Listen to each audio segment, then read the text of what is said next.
talk about jail no more, so let me answer these questions. I'm just going to tell as much of the story as I can. I didn't see all the questions from the previous videos, but yes, I went to jail for unemployment fraud. My exact charge was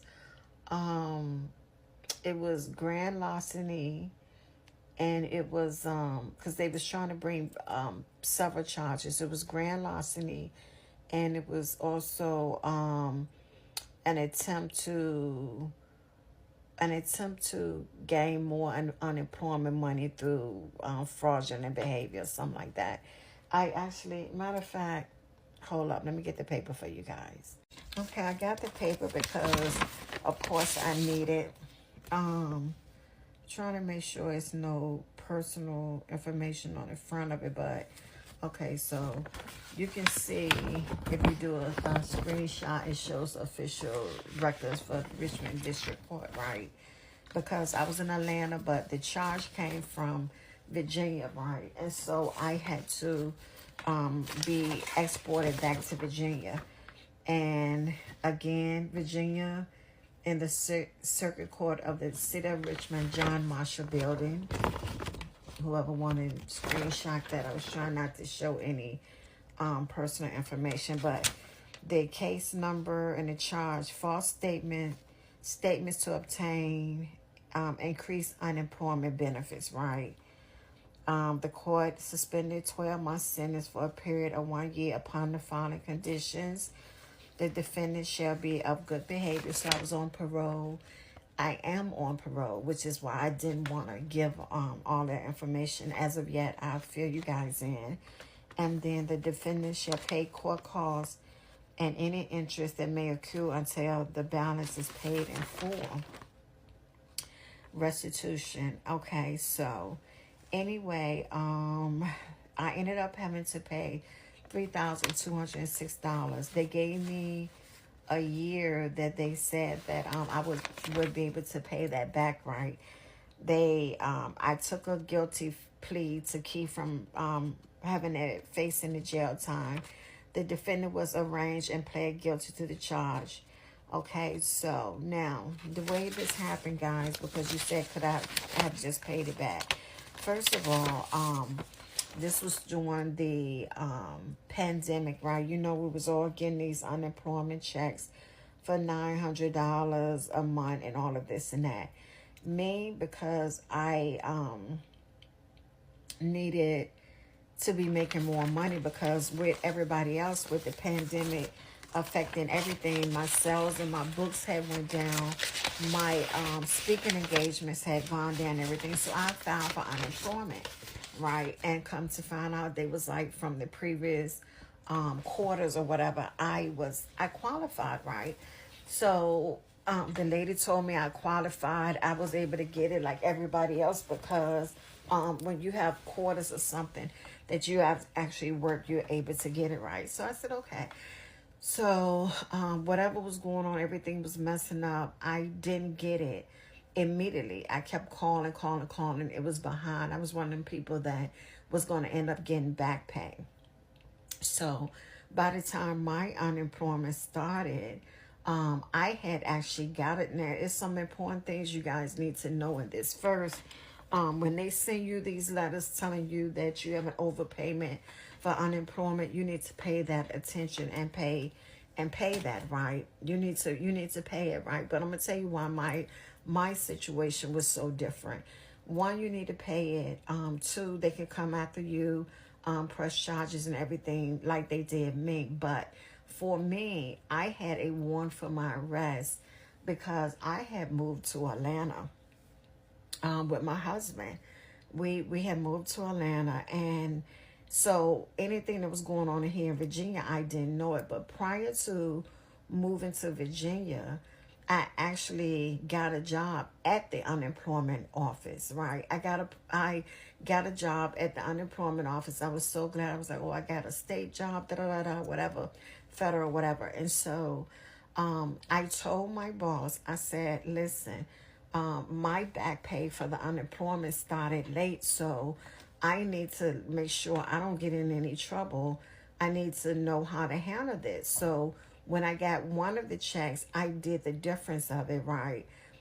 Because I was getting paid late, and it you know, you had to work 2 weeks in a hole and all this stuff. When I got another one, that one while I was there, I didn't say anything because I was waiting for the get paid, right? I sent the email to my manager. Her name was Michelle as well. And I sent the email, told her, you know, can you make sure that this is handled, because I don't want to get in any trouble. Guys, this is verbatim, like everything. And if I go back hard enough, I probably would find an email with that information. So anyway, once I decided I was going to Atlanta with my husband, I resigned. I moved to Atlanta. Um, 3 years had passed in Atlanta. Guys, my husband had just left to get back on the road, probably 2, 3 days prior. And that morning I called and I had talked to him, and I think I had told him I was going to call him back, or he said he was going to call me back, right? I got a knock at the door, and I peeped through the peephole, and it was the cops, right? I opened the door because I'm thinking that something had happened to one of my children, or who knows, and the police had to come directly to my door, my nephew, my sister, whatever, because we all lived in Atlanta, right? And they asked me, was I XYZ? And I said yes. And they said, can you step out for a moment? Like, I thought like something was seriously wrong. Guys, I had on a gown that came to my waist. Like literally, I mean, past my thigh. I had on a short gown, right? Because the door was kind of like still cracked. And I stepped out like, what in the world's going on? When I stepped out, one of the cops turned me around and put handcuffs on me. When I tell you guys, I was like, what the hell? And they said, we have a warrant for your arrest. Like, you know, we have you as a fugitive. And I said, a fugitive? Like, what? And so they, you know, I said, what are you talking about? And they said, from Virginia. Now, this is Fulton County, Atlanta, right? So I'm looking like, okay, no, you got to have the wrong person. And they was like, no, you know, we have a warrant, whatever. And I said, and so they went to like literally walk me like towards the car with no shoes on, just again. And I said, are you serious right now? Like, are you serious? And so the Caucasian cop was walking me, and the black cop was like, we gotta let her put some clothes on. Like, I was almost darn near naked, right? So they let me go back in with the cop. They still got the handcuffs on. They, you know, they let me lead them to my bedroom. One stood right there. One kind of stood like slightly where they wouldn't see me trying to change whatever. And I was like, I need to call my husband. It was like, nope, you can't call anybody. Like, it is the worst demeaning, crazy thing in the world, right? So I was like, you know, because I'm thinking like, I'm up here, people are going to be worried about me. It's going to be weird to me not to be heard from whatever. I was like, I need to call my husband. He was like, you can't call anybody. You could get undressed or whatever and all this and that. Now, mind you, what they did do was, they was like, you have any weapons in here? And I was like, no. And they started looking through my stuff. That was the first thing. I know that couldn't have been correct, right? But I don't know.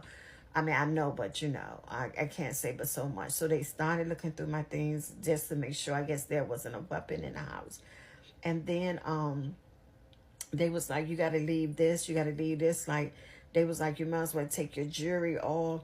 You might as well put your phone up here. Like, not an ID, not a phone, not anything. Now, can you imagine, right?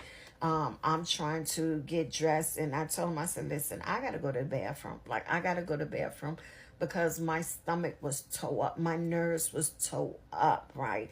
Because, first of all, I'm like, anything could happen. I'm in here with them alone. And you know how we feel being indigenous people and being alone with cops sometimes, right? So I was just toe up all the way around, right? All I wanted to do was to call my husband. So, guys, anyway, what happens is that once I get dressed, stay tuned for part 2. Okay, so once I get dressed, guys, So this is part 3 because I was like, let me go ahead and do it, even though when you guys see this, it's going to be after I've gotten off of probation, because I wasn't trying to play those type of games, right? Like, I need to actually have my court date pass and be able to be felt comfortable, right? So anyway, what happened was, once I got dressed, you have to make sure you look at part 1 and 2 to catch up on this, on why I went to jail and how this happened. And this is the part that's going to tell you about how I ended up spending so much time in jail in Fulton County in Atlanta. So once I got dressed, like I had went to the bathroom 3 times. Like, I wasn't in any in a rush. When I felt my stomach hurt, I was like, I gotta go back to the bathroom. Like, they literally had to take the cuffs off of me for me to get dressed, keep going to the bathroom. And they was like, one was at one door at the bathroom in the hallway, and the other one was at the door entering to the bedroom, to make sure, like, I don't know if they thought if they was both somewhere else in the apartment, I was gonna run out. I don't know what they thought, right? In hindsight, I know that if I hadn't went outside, they couldn't have stepped in and arrested me in my home. I knew, because you're not thinking when it's happening, right? So, one of them was like, "Are you done?" And I was like, "Nope." Like, I was like taking my time, right? Once I got myself together and I felt like I was a little more stable, because I was nervous, I was scared, because I was saying to myself, I just kept looking at both of them had their guns. They was Fulton County cops and stuff. I was like, man, if something happened to me in here, nobody would never know. If I made a wrong move, nobody would never know. Like, I just really, really was nervous. But I also know that prior to that, I hadn't been sleeping for months. Like, when I tell you, God, it had to be. And the thing is, I had been on the road with my husband for like a month and a half prior to even him bringing me back home. And I had been on the road with him a lot during the summer and stuff. So to me, it was like they must have been there several times looking for me, because every time, I remember telling my husband before, like, I felt like somebody was watching me. Like, when I tell you discernment on point, I just kept feeling so uneasy. Like, I kept saying, it feels like somebody is constantly watching me.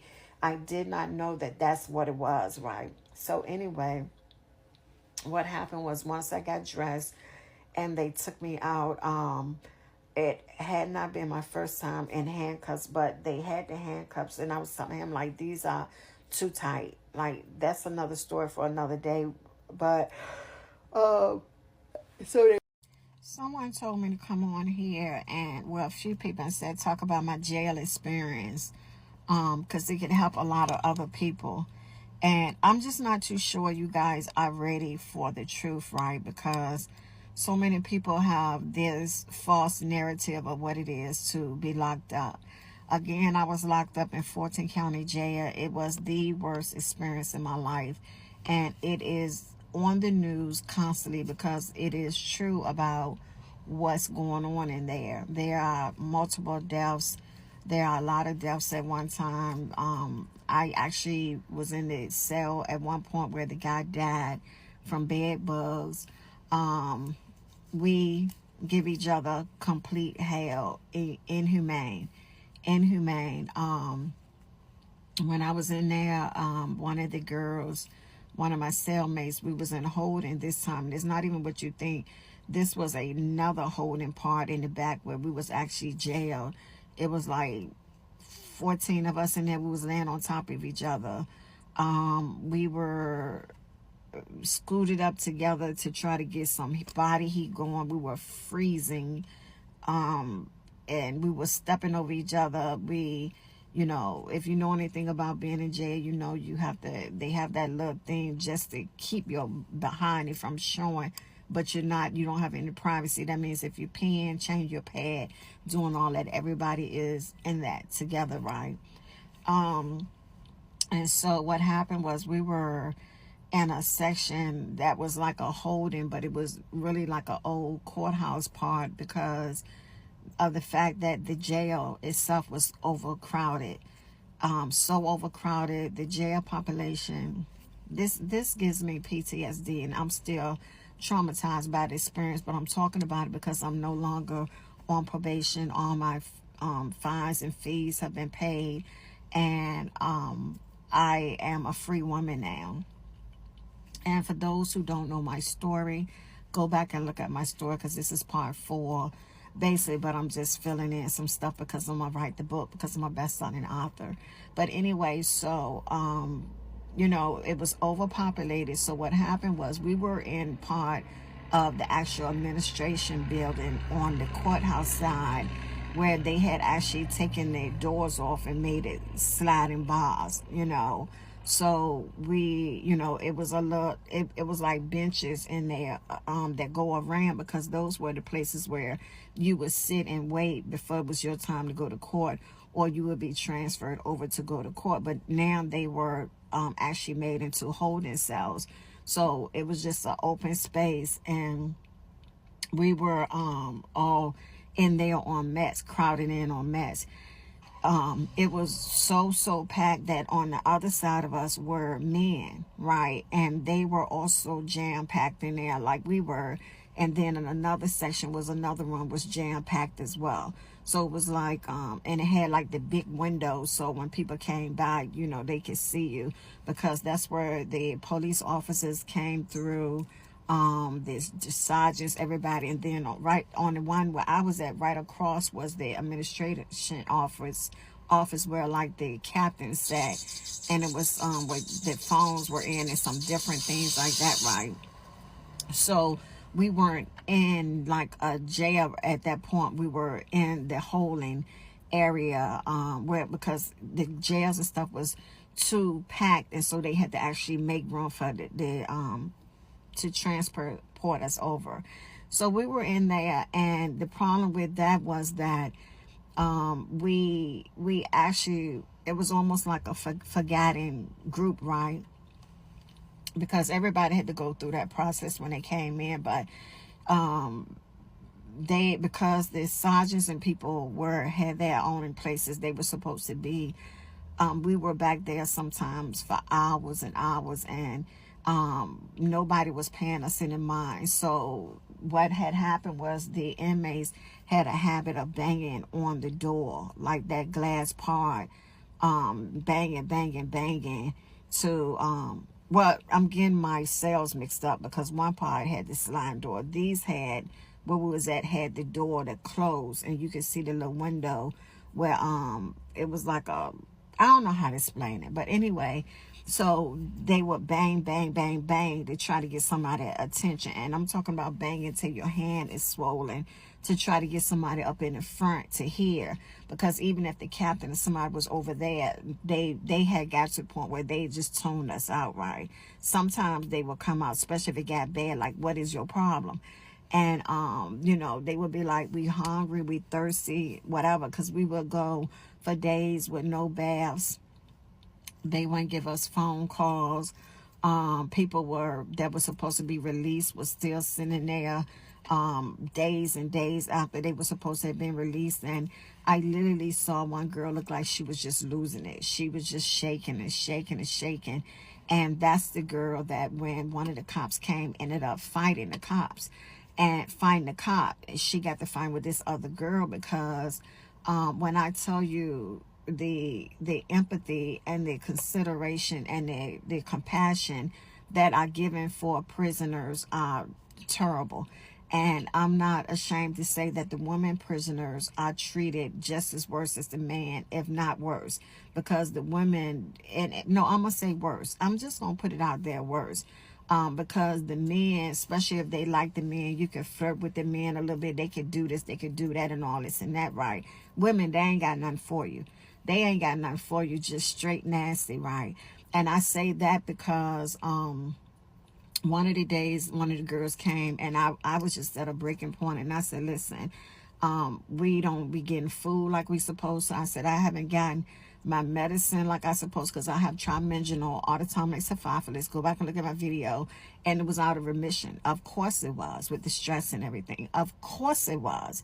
And so I was like, I need to make sure I'm taking, taking some medicine, because I said I can't afford to be having episodes in here. Like, I couldn't, because you're in a place where you really don't know people for real, for real. You don't know what's going on, even though I had immediately went up and holding in the front when we first locked up to get processed. The process area we was there together so long, I had like hooked up and made a couple of, friends, right? Like, not they're using that word loosely, right? So when we was laying up in there, we were the couple that was, up together trying to stay warm, right? And so the girl, she told me the guy, she was like, well, who problem is that? Because you put yourself in here. And I was like, you don't know my story, right? Like, and you try to be nice, because if you get on that bad side, they don't have to bring you nothing to eat. They don't have to do nothing. They just make life miserable. Like, miserable. Like, these people don't be in there to do their job. They be in there to follow the mandate of the whatever, right? Like, they just. And one of the cops, and I know it to be true, because one of the cops told me, he said, in training, they are trained to treat black people different. Like, they are trained to be more aggressive and all this stuff. Like, it's like, yeah, it's like, what is in your food, But anyway, so she was saying this, and I said, well, I'm entitled to make a phone. She was like, you're not this. And I said, listen, I said, first of all, you could call me Dr. Michelle. I said, I know the law. I said, I took criminal justice undergrad. I said, I know what my rights are. And so she was looking at me, and I said, you don't have any clue why I'm in here. So so I was trying to be respectful, but then at the same time, it's like, yo, you need to go back to where you at, because you got this thing that you think that you better, because we on this other side, but you don't know why people in here, right? So every now and then you'll have a kind God or somebody to come through and like be an angel. And she was like, by the time the third day had came, she was like, I know y'all haven't had baths. She was like, we keep y'all locked down because it's not safe, right? She was like, when the men have to be let out, she said, what happens is, and if y'all coming out, it's dangerous. And the reason why it was so hard on us, as it was ridiculous, because we would see the men going out to be able to make calls and stuff, and they would be making cat sounds at us and hollering and everything, because you got to understand, they would come by sometimes, and women be trying to go to the bathroom, and sometimes, trying to brush your teeth, trying to walk, it was just no privacy. It was just no order. It was just, let me do the other part. I'm coming back.